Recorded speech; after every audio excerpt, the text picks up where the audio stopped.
আমি মহান আল্লাহ তাআলার কাছে শুকরিয়া আদায় করছি যে আল্লাহ তাআলা অশেষ রহমতে আমি ঠাকুরগাঁওয়ের জনগণের সমর্থনে নির্বাচিত হয়ে সংসদ সদস্য হয়ে সরকারের নেতৃত্বের দায়িত্বে এসেছি এবং আজকে এই প্রথম নির্বাচনের পরে ঠাকুরগাঁয়ে এসে এই মাদ্রাসার ভিত্তিপ্রস্তর স্থাপন করার তৌফিক আল্লাহ আমাকে দিয়েছেন।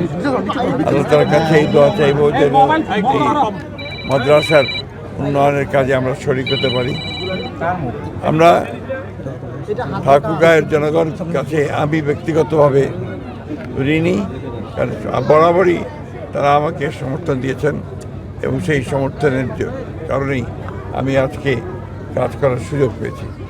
আপনারা সবাই আমি অনুরোধ করবো ঠাকুরগাঁয়ের জনগণের কাছে যে আপনারা এই সহযোগিতা অব্যাহত রাখবেন। আপনাদের কিছু প্রশ্ন আছে? স্থানীয় সরকার নির্বাচনগুলো নিয়ে কি ভাবছেন?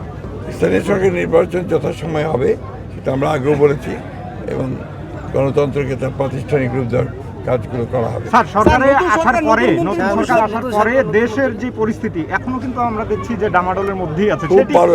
সেটি আর কয়েকদিন হয়েছে, 17 তারিখে আমরা নিয়েছি, এখন তো আমরা অনেক বেটার।